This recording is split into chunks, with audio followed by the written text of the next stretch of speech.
हिंद की चादर कहे जाने वाले सिखों के 9वें गुरु धन धन श्री गुरु तेग बहादुर जी का 350वां शताब्दी शहीदी दिवस बहुत ही श्रद्धापूर्वक स्टेशन रोड स्थित गुरुद्वारा में रविवार को गुरुद्वारा गुरु सिंह सभा प्रबंधन कमेटी की ओर से मनाया गया। इस दौरान गुरुद्वारा के मुख्य ग्रंथी भाई सतनाम सिंह के द्वारा शबद कीर्तन प्रस्तुत किया गया। उन्होंने गुरु तेग बहादुर सिमरे घर नौ निधावे धाये तारांकन शीश दिया परसी न उचरी समेत कई शबद कीर्तन प्रस्तुत किए और उनकी जीवनी पर प्रकाश डाला गया, जिसे सुनकर साध संगत की आंखें नम हो गई। यहां बताते चले कि श्री गुरु तेग बहादुर जी के शहीदी दिवस को लेकर बीते 8 नवंबर से चल रहे सहज पाठ का समापन आज रविवार को हो गया। वहीं शहीदी दिवस को लेकर 6 नवंबर से रोजाना गुरुद्वारे में उनकी वाणी को पढ़ा गया।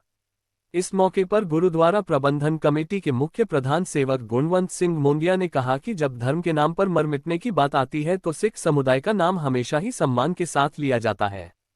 सिखों के 9वें गुरु गुरु तेग बहादुर ऐसे ही एक विलक्षण प्रतिभा के धनी थे, जिन्होंने हिंदू धर्म के सम्मान को बरकरार रखने के लिए अपनी जान की भी परवाह नहीं की तथा हिंदू धर्म की रक्षा के लिए गुरु तेग बहादुर ने हंसते हंसते बलिदान दे दिया, किंतु हिंदू धर्म को झुकने नहीं दिया। वे धार्मिक स्वतंत्रता और मानवता की खातिर अर्थात हिंदुत्व की रक्षा के लिए सदैव स्मरण किए जाएंगे। इसलिए गुरु तेग बहादुर को हिंद की चादर भी कहा जाता है। इतिहास गवाह है कि जब औरंगजेब ने कश्मीरी पंडितों पर अत्याचार शुरू कर दिया तो उन्होंने गुरु तेग बहादुर जी से गुहार लगाई। इस पर गुरु ने धर्म की रक्षा के लिए और कश्मीरों पंडितों को बचाने के लिए अपना शीश न्यौछावर कर दिया।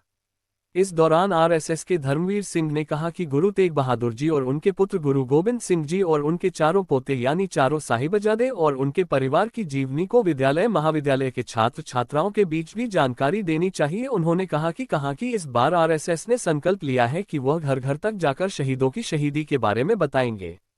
इस मौके पर गुरुद्वारा प्रबंधक कमेटी के सचिव नरेंद्र सिंह सलूजा उर्फ सम्मी, पूर्व प्रधान अमरजीत सिंह सलूजा, कुंवरजीत सिंह, चरणजीत सिंह सलूजा, राजेंद्र सिंह, सरबजीत सिंह, कुशल सलूजा, गुरविंदर सिंह सलूजा, नवजोत सिंह, त्रिलोचन सिंह सलूजा, परमजीत सिंह कालू, बलजीत सिंह सलूजा, भूपेंद्र सिंह दुआ, अमनदीप सिंह, रॉबी चावला, हरमिंदर सिंह, डिम्पी खालसा आदि मौजूद थे।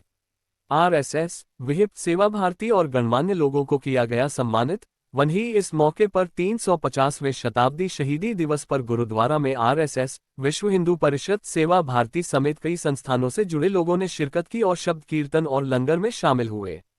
इस दौरान गुरुद्वारा के मुख्य प्रधान सेवक गुणवंत सिंह मोंडिया ने सेवा भारती के जिला प्रमुख सतीश्वर प्रसाद सिन्हा, नगर संघ चालक विजय जैन, प्रांत सेवक प्रमुख मुकेश रंजन सिंह, बौद्धिक प्रमुख धर्मवीर भारद्वाज, विभाग बौद्धिक प्रमुख हजारीबाग नलिन कुमार, विभाग व्यवस्था प्रमुख संजीव शर्मा, भाजपा नेता संजीत सिंह पप्पू, विश्व हिंदू परिषद के अनूप यादव, वनवासी कल्याण केंद्र के विनोद केसरी, हिंदू परिषद के रितेश पांडे समेत कई लोगों को अंगवस्त्र देकर सम्मानित किया गया।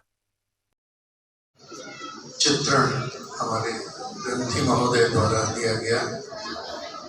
आपको पूरा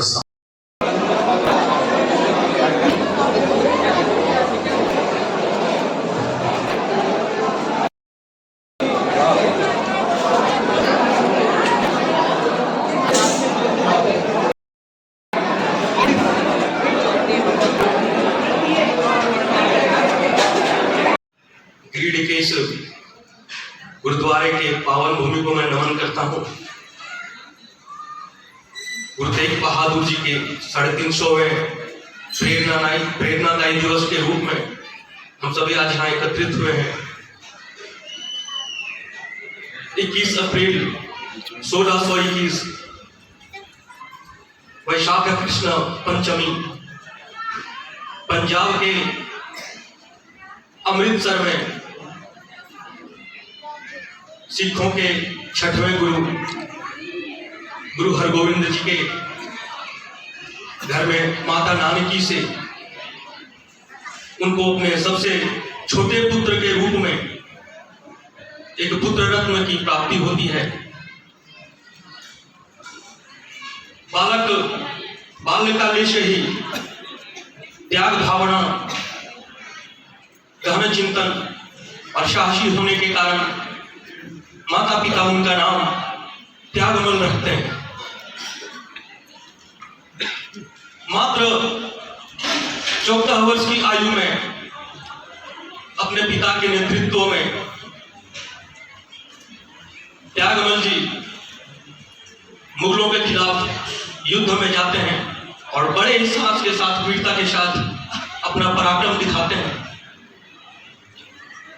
उनके इस पराक्रम को देखते हुए उनके पिता उनका नाम त्यागमल से तेग बहादुर रखते हैं। तेग बहादुर यानी तलवारों का धनी।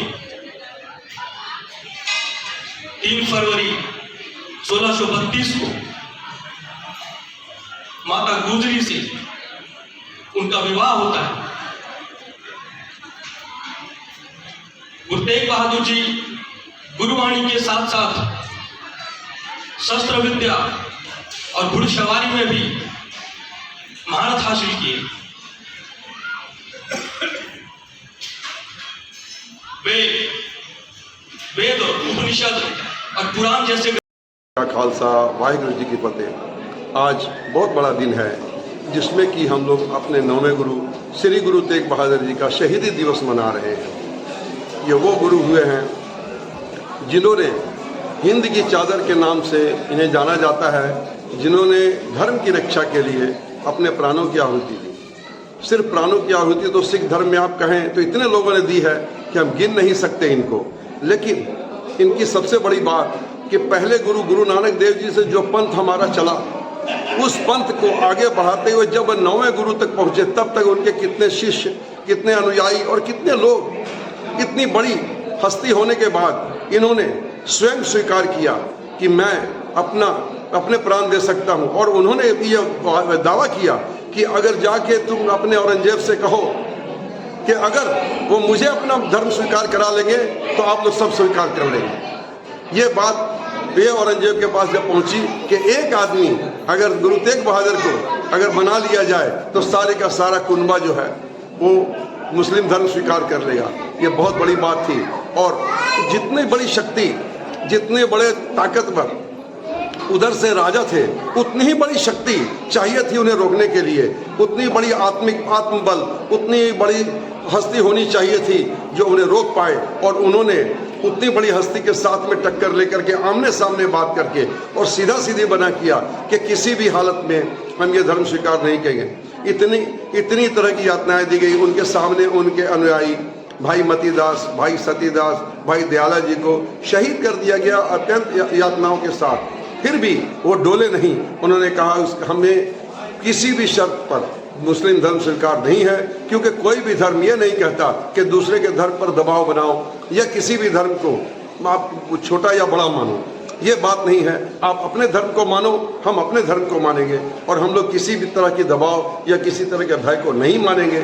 और यही वजह है कि उस समय में इतनी बड़ी शक्तिशाली और इतने बड़े सिद्ध ने अपनी जब दे दी, आहुति दे दी, तो उसके बाद ये काम रुक गया, क्योंकि उनके साथ में अनेक लोग जुड़े हुए थे जिनमें रोष फैल जाता है, जिनमें एक भावना आ जाती है कि जब हमारे संत ने, हमारे गुरु ने जब शहीदी दी है तो हम सब शहीद होने के लिए तैयार हैं। सब लड़ने के लिए जब तैयार हो जाते हैं तो ये काम उस समय एक बार रुक गया। और उसके वजह से उनको हिंद की चादर कहा गया कि उन्होंने इस काम को रोका, धर्म परिवर्तन को, और एक नई व्यवस्था दी। इसी के साथ में हम लोग इसी शुभकामनाओं के साथ के सभी लोग अपने हृदय को दृढ़ और मजबूत करें।